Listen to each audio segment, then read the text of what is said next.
Open Forward Self-Help School is a training program and community designed to help you manage your stress and build your confidence. Get compelling know-how to help you enjoy life again and discover scientifically proven coping strategies to improve your concentration and stop you feeling so overwhelmed. When you join, you'll get instant access to advanced training to help you stay psychologically healthy. Ask questions in regular Q&A coaching sessions, access expert guides including the Good Sleep Guide for hardworking parents, and discuss important topics in the members-only forum. Go to www.openforwards.com. That's www.openforwards.com.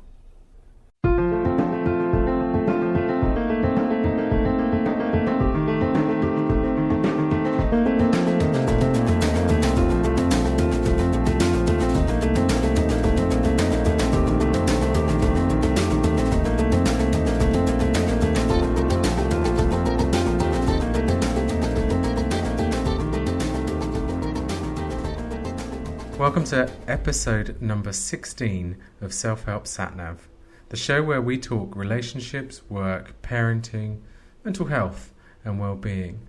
And I interview some of the world's experts in using self-help to address these areas of your life. I'm Jim Lucas, show host and founder of Open Forwards Limited. And in this episode, we're going to be looking at the topic of self-criticism. Are you someone who struggles with self-criticism? Do you often have a go at yourself? Or do you expect too much of other people? Self-criticism is the act of beating yourself up with words. Your mind can get busy saying things like, "You're so stupid," "Why did you do that, you numpty?" or "Sort it out, you're no good at anything." A self-critical mind, whilst present in all of us, rarely makes anyone feel better. In fact, it has the opposite effect. When you criticize other people, they feel hurt, upset, or angry. That's why many of us try to avoid it as much as possible. But how well do you avoid criticizing your own decisions? Not so well, I guess. Many people have a tendency to judge their own behavior more harshly than that of others. In this episode, I get to speak with one of the world's experts on how to reduce self-criticism. She has written several books, including The Compassionate Mind Approach to Building Self-Confidence and Compassion-Focused Therapy for Dummies. She's a consultant clinical psychologist who lives and works in the southwest of England, and she's a founding member of the Compassionate Mind Foundation. And, alongside Paul Gilbert, she has helped to develop compassion-focused therapy. Her name, of course, is Dr. Mary Welford. Paul Gilbert, she has helped to develop... Yeah, thank you very much. So let's get straight into this first question, which is, what's the most useful self-help tool that you've put to work in your own life? The most important self-help tool I've found is motivating myself out of self-compassion instead of out of self-criticism. Okay. So what does that look like? Can you give me an example? Well, I suppose it might be helpful to just think about the self-criticism side of it first, because I think that's familiar to a lot of us. When things are not going so well, when we've had a disappointment, a setback, we've made a mistake, we're quite prone to tell ourselves off and beat ourselves up about it, call ourselves, an idiot, waste of space, stupid, etc., etc. And we tend to do those in situations, and we just kind of hardly ever think about what effect that has on us. And in actual fact, it can have quite a considerable detrimental effect to us. In contrast, motivating ourselves out of self-compassion. So it's about, talking to ourselves and relating to ourselves in a supportive way can actually help us when we've had a setback, when things haven't gone so well, when we've made a mistake. Instead of calling ourselves stupid and an idiot, we actually maybe say, you know what, that wasn't your finest hour, or that wasn't so great. let's think about how you could do that differently. So it's quite a significant difference in the way that I certainly will motivate myself these days. Often people actually think that maybe being self-compassionate would involve saying, oh, there, never mind. But it also means that you're holding yourself to account, but you're holding yourself to account gently and kindly and looking forward rather than going back and calling yourself names, etc. Okay. So it sounds like you're saying what you say to yourself is quite important. Yeah, but it's not just what you say, it's how you say it to yourself. So one of the things that I used to do, for example, in the past is quite commonly I'd call myself an idiot. So if I did something wrong, the tone of voice would be, you idiot, stupid, why have you done that? It's not so much these days that I do at times call myself an idiot, but I'm more likely to say, oh, you idiot. And then think and support myself about making some changes or dealing with the situation in a more productive and helpful way. Right, okay. So how you say it sounds like it could be more important. Yeah, so it's the tone in which you say it. So it's not just not just the content, but it's actually the tone. With self-criticism, often the tone is quite a bullying tone. That's the relationship. It's quite a threat-based relationship that we have with ourselves. Whereas with self-compassion, it's more of a supportive relationship. In many different therapies, they talk about what would you say to kind of like a close friend if they were going through this situation? What would you say to a family member if they were going through this situation? And I think that is really, really important. But it's not only that, it's how we say it and the type of relationship we have with ourselves when we're saying it. Right, that makes sense. That makes me think about the way I talk to my children. You know, if they're upset or if they're kind of having a meltdown, I might speak to them more softly. If I can catch myself, I don't always do that, but I know deep down that the way I speak to them makes a big difference. Absolutely. And also, the way that we say it can turn the same phrase from something that's actually quite undermining to something that's actually quite supportive as well. And I think it does have massive, ramifications for me in my personal life. So with this knowledge, an example would be, I don't know whether anybody else is like this, but during the course of a day, there'll be many different things that I would hope to do. And there's certain things that I enjoy, and there's certain things that I don't enjoy so much. And the things that I don't enjoy so much, I tend to avoid. Now, if I start off a day and I think, come on, Mary, you've got to make that phone call. Why haven't you done that letter? Or, for goodness sake, just get on with it. You've got to do it today. What I'll often find is that I'll find other things to fill my day. And then at the end of the day, I realise I haven't done those things. But it's kind of now 5 o'clock and I'll think, I'll do it tomorrow. In contrast, when I notice, at the start of the day, when I've got a big day coming up, and when I notice I've got a big day coming up and a lot of things to do, what I will do is I will evoke my compassionate mind, so a more supportive frame of mind, and I will ask myself the question, what is it helpful for me to do today? What would be helpful for my well-being? What things would it be useful for me to do? And just talking to myself in that way actually means that often the first thing that I do is buckle down and do the thing that I'm avoiding. And that's so much better for the rest of the day. So in a lot of ways, actually talking to yourself in this way is not just supportive, it actually gets things done. And it actually works to prevent the distress that we often accumulate, or deal with the stress that we often accumulate for ourselves. Right. Okay. So I can see some big differences there.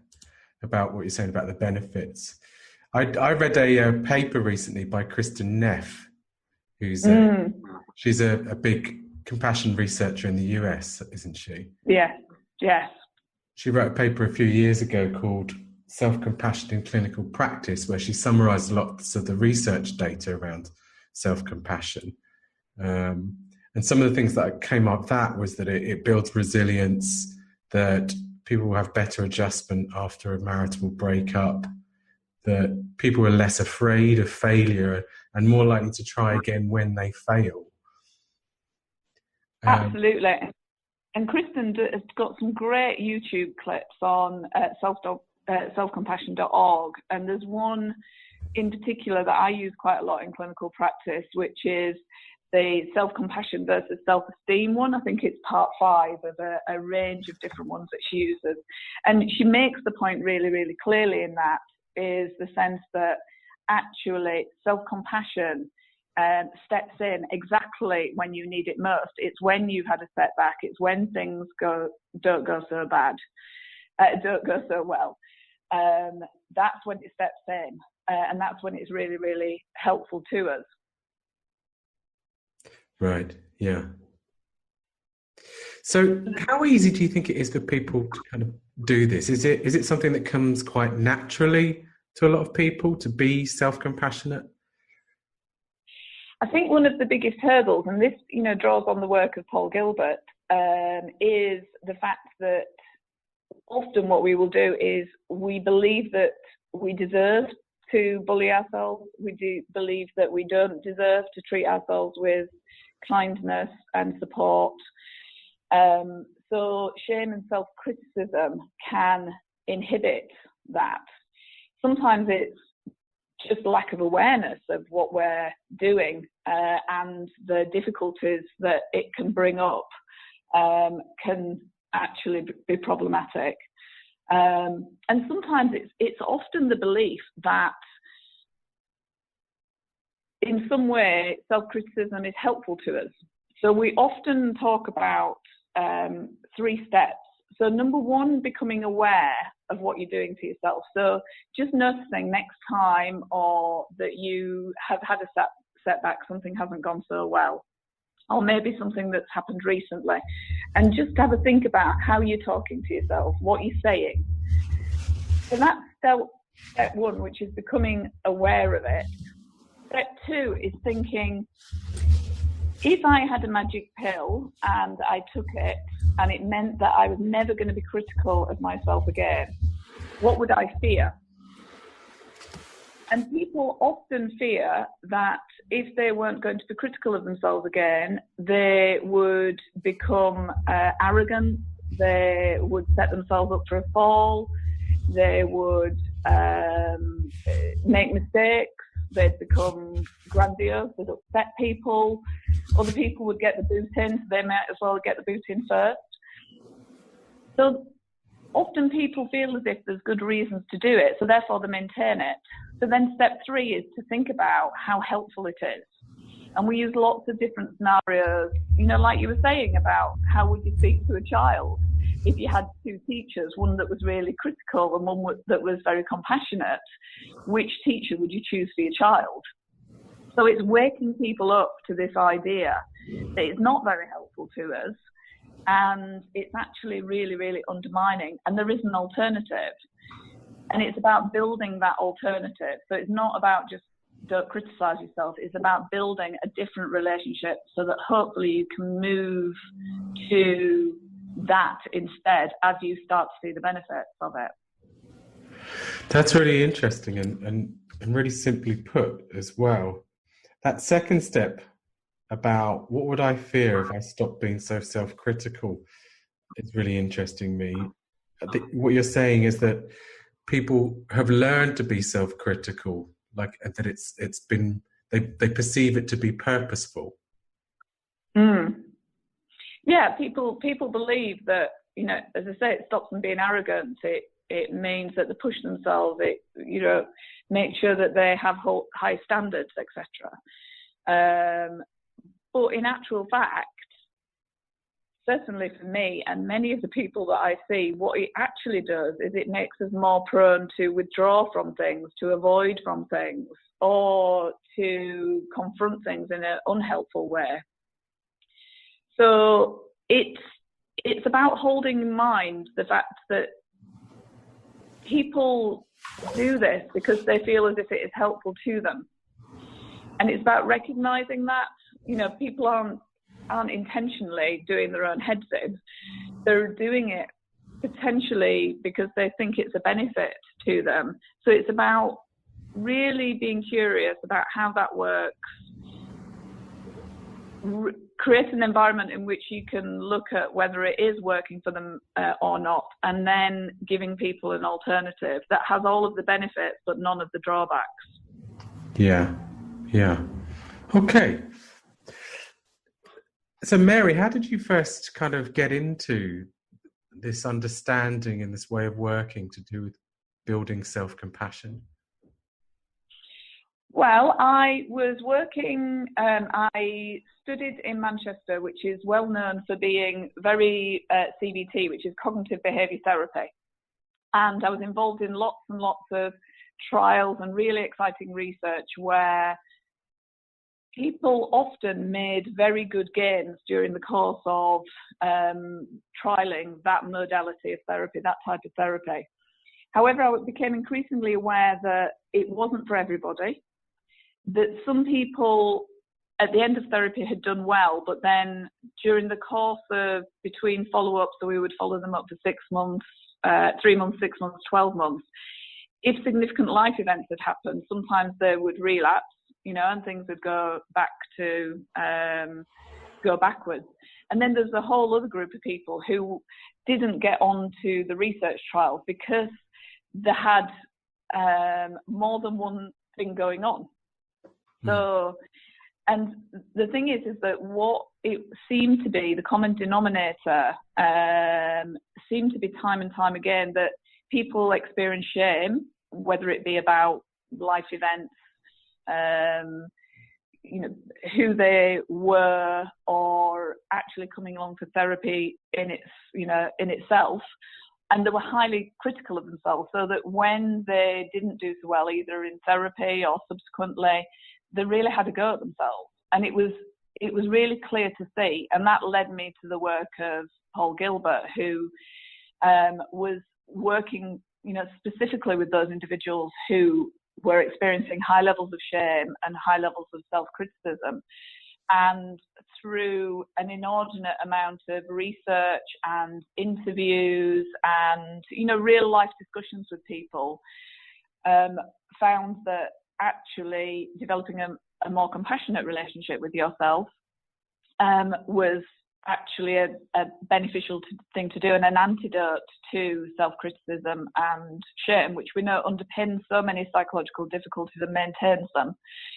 And I suppose that, through that work then is the extension of it, which is not only being self-compassionate, but it's being compassionate towards others, and it's about receiving compassion. So it's, I would still do CBT. I cognitive behaviour therapy. I do love it. I think a lot of people get a lot out of it. However, I now practice a much more warmed up version of it, where I'm looking at shame and, self-criticism.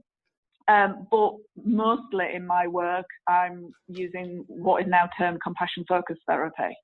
And defining compassion as being a sensitivity to distress and a motivation to prevent and alleviate it. And I think it's just important for me to say that, because I think a lot of people hear the term compassion and think it's all hearts and flowers and candles and getting your joss sticks out. But it's actually about being sensitive to our own distress and other people's, which is really hard because often we want to avoid it. Put a lid on things, and then being motivated through, to do something about it, and or to prevent it. So it's actually it's a sophisticated, elegant, and quite an intensive way of working, which kind of doesn't necessarily, sometimes, can surprise people. So people coming along can say things like afterwards, I didn't realise it was going to be so tough. I didn't realise it was going to be so difficult, but I'm so glad I did it. Right. Yeah. So you said something about it might put people off, that word compassion, but people's experience of it is that it's different from what that initial perception might be. Yeah, and people like Russell Coates, who's in the States, who works with males, was predominantly working with males who identified themselves as having issues with anger. They kind of like sat and thought about the term compassion, and they liked the term true strength, which I think is a really, really interesting, thing, and it challenges a lot of the assumptions that we make. Actually being compassionate to ourselves and others is a strength at its ultimate, its true strength, which I really liked, and still do like. That's a new phrase for me. I'll give that one some thought. But in terms of usefulness of language, you're saying that that's working well for the group of people that he's working with. Yeah, and I think the thing is that there are obstacles for us all out there, and the term compassion, for some people, by virtue of their experiences or how it's portrayed by society, can be a bit tricky. But again, if you always go back to the definition that we use, which is sensitivity to distress of ourselves and others, and a motivation to alleviate it, actually there's nothing woolly about that. It's in actual fact a very powerful state to be in. And it's very powerfully motivating us and motivates us in a helpful direction. It seems like it's very courageous. Yes, yeah. And to alleviate it. Yeah. I really like that term. Courageous. So you, along with Paul, set up the Compassionate Mind Foundation. Yeah, so that was back so Paul was, gathers people around him. He's a very sharing, very amazing psychologist who was working in Derby and started having, understandably, because of who he is, but also because people were finding his work more and more useful. There was a momentum and a group of people who were working in this way and trying to develop the therapy more, to working with in other environments, with different age groups, etc. And in 2006, in order to kind of consolidate that work, a group of us set up the Compassionate Mind Foundation, or helped Paul set up the Compassionate Mind Foundation. And the strap line, kind of like, or the mission statement is that it's a scientific understanding and application of compassion. So that's what we're looking at. So that was 2006. We had our first conference. I think it was in 2012. So we've been going now for, coming up to 11 years. We have regular conferences now. And I was lucky to be chair of that organisation for quite a while, but more recently, I'm putting my energies into the work that I now do in schools. So it's the same mission, it's the same type of work, but it's actually focusing it on the next generation, and of course our teachers who do amazing jobs, and teaching assistants, etc. Right. So you're at the school at the moment, I'm aware, and I am. Yeah, and I was wondering, how do you facilitate then this compassionate way of working within a school environment? So there's various different ways. I think that usually I work with a number of different schools and assist with a number of different schools now. The main one that I'm in is Marine Academy in Plymouth. That's where I'm sat today. But a range of different schools across the UK now are looking to develop these ideas. And the thing is that I'm a psychologist. I don't profess to be a teacher. So what I often start with is coming into a school, and I run an inset day for staff. So that is focused on the understanding themselves and their own well-being. So it's taking a compassionate perspective towards themselves and each other. And with some schools, that, you know, it's more of the staff side that keeps going, and I do liaise with and consult with and do other work with them. With others, there is an extension of that to then the children and sometimes to the wider community. So how we do that is we have all sorts of lesson plans. We have active tutorials. I do run groups for some students. We support the staff in, you know, the primary work about how to bring some of these ideas just into lessons, into everyday interactions. You know, asking children, how are you talking to yourself? I think it's one of the most fundamental things. If we start asking our children, how are you talking to yourself when you've had that setback? We might start to pick up, number one, those kids that are actually giving themselves a hard time, and start teaching them an alternative way of talking to themselves. So it's multifaceted, and it also depends on the school, the types of stuff they're doing. And the teachers are often very, very creative and have lots of ideas about how to bring things into lessons. So I'm learning, as a psychologist, I'm learning so much from you know, working alongside and supporting the educators about how to bring this in with the kids. It sounds like a great project to be involved in. You sound like you're really enjoying it. Yeah, I think you can't help but enjoy it, because you see, I think, you know, there is something about, within a school environment, what better environment to learn about yourself.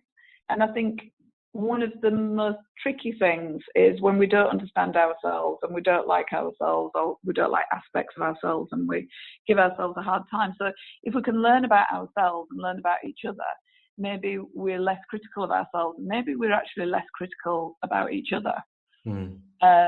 And the idea of getting in there early is, you know, very attractive.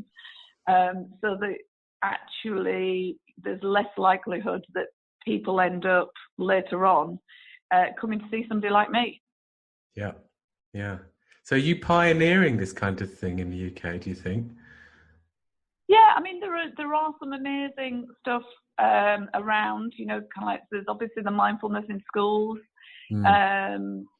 initiative, and, you know, interestingly, they're talking about the fact that actually, if mindfulness doesn't come with an openness for compassion, it's less effective. So there's all sorts of different ways in which people are emphasising compassion. There are groups in the States that are looking at it. I suppose I'm coming at it specifically from a compassion-focused therapy side of things. But I'm loving learning from other people who are doing slightly different approaches. And I think the more that we open ourselves to the fact that, and trying to get common language and trying to work with other people doing similar things, actually we start then to have more if interventions in schools, for example, are effective, by definition they should get more and more similar. I, of course, wear the hat of compassion-focused therapy and bringing, the principles that have been set out and the distinctive features that have been set out, within from Paul Gilbert, etc. I'm bringing that in, but there's other people who are bringing in more of a Kristen Ness side of things. There's other people who are bringing it in more through mindfulness. It's great to see so much emphasis on compassion, and then what we can do is hopefully all learn from each other. Yeah, so you're all influencing each other. Yeah. Yeah, and I just think, unfortunately, you know, and I can often understand why when, you know, as a psychologist and somebody who's worked in research, you know, in order to get the money to run the trials, etc., there is a competitiveness, and in order to evidence effectiveness, you're always, you know, you're often pitching, you know, one type of approach against another, and it can often breed competitiveness. Whereas, and I understand that, and I understand the reasons for it, but I also do think that if we can balance the need to evidence base with an actually openness to learn from each other and a recognition of what each group are doing and trying to extract what's working and maybe, you know, leave the stuff that's not working, that would be better. Yes. Wow. I mean, that sounds all brilliant, Mary. Are there any other things that you're working on at the moment that you want to share? Well, I'm very excited about the fact that we are now writing a book. So my first book, which was Compassionate and Mind Approach to Building Self-Confidence, is aimed at adults. And I suppose working with younger people now, I've kind of been adapting that to working with younger people, and then I've developed lots of tools and resources and all sorts of different things that are all somewhere chaotically organised on my laptop and desktop. And, you know, they've been, you know, I've just learned, I've trialed things, I've picked different things and worked and developed stuff. And what I'm doing now is working with students at another school that we are pulling all of that information together for a book for younger children. So we're aiming at the children who are maybe year 6, so before they make transition into secondary school, year 7 and year 8. So we've got working groups, and we've got an amazing girl who's illustrating it, who's a student at the school, and hopefully we're going to and we're doing it through self-funding the publication of it. So we're excited about that, and it feels very right for me to be doing that in conjunction with young people, and, you know, capitalising on the energy that they bring and the insights and that sort of thing. So I'm very excited about that one, as you might tell. Yeah, definitely. And so for grown-ups listening who want to get started on learning more about how they can build self-compassion, you mentioned the book that you'd written before. Do you think getting a book like that is a good place to start? Yeah, I think I suppose that for me, I'm dyslexic, and I do find reading books cover to cover a little bit daunting, and I quite like either things that you can dip in and out of, or I like watching YouTube and TED Talks and things like that, and I use an awful lot of those in therapy and in class and all sorts of different things.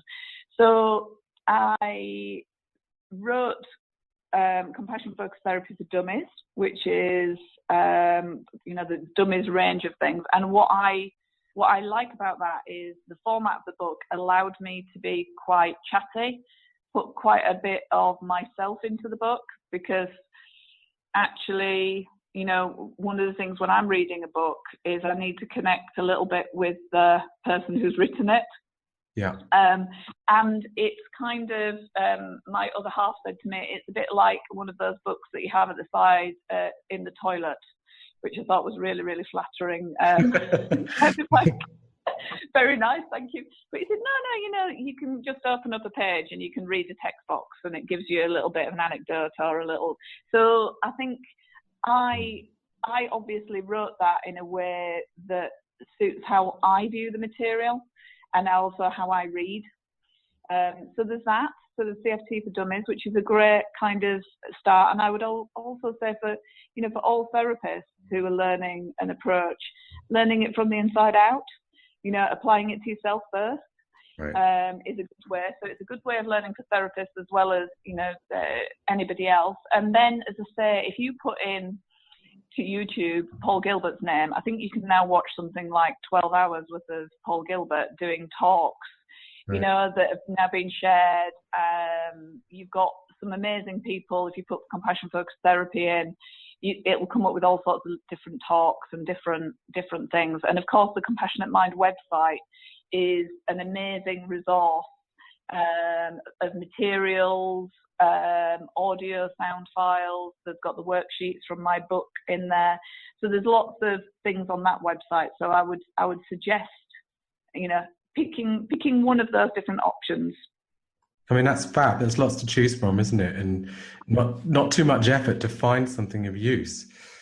Yeah. And I think that's the thing. It's a bit like when I first did I went on a retreat and I had, a number of different people taking us through different exercises. And what I realized was some people, the pace really suited me. Some people, the pace didn't suit me. Some people, there was something that was just clicked. And now with all of these resources that are out there and different people kind of giving a slightly different lens to the same material, there is a lot of stuff out there, and it's like having a taster menu. Just dip in and dip out, see what you like. And ultimately, if it's helpful, consider using it. Right. Yeah. Great. And if anyone wants to get in touch with you, Mary, what's the best way to do that? Well, I'm on Twitter, so that is often, some people will kind of like get in contact with me through that. So I'm at Dr. Mary Welford on Twitter. And then my email address is mary.welford, and it's single L, so WELFORD, at compassioninmind.co.uk. That's very long. Didn't think of that when I set it up, that it would be such an onerous, but hopefully it kind of explains what I'm advocating. Yes, it's literal. Yeah. Great. Well, thank you so much for joining me today. It's been wonderful. No worries at all. Thank you for giving me an opportunity to share stuff that I'm passionate about, because the more sharing we do, I think the better. Thank you, Mary, for joining me. And I really enjoyed this episode today. A chance to really get into this subject of self-criticism, which I know is a problem for so many of us. You can find access to lots of resources on the show notes page down the bottom, including links to her books, The Compassionate Mind Foundation, and how to get hold of Mary on Twitter. Thanks for joining me, and I'll see you next month for episode number 17.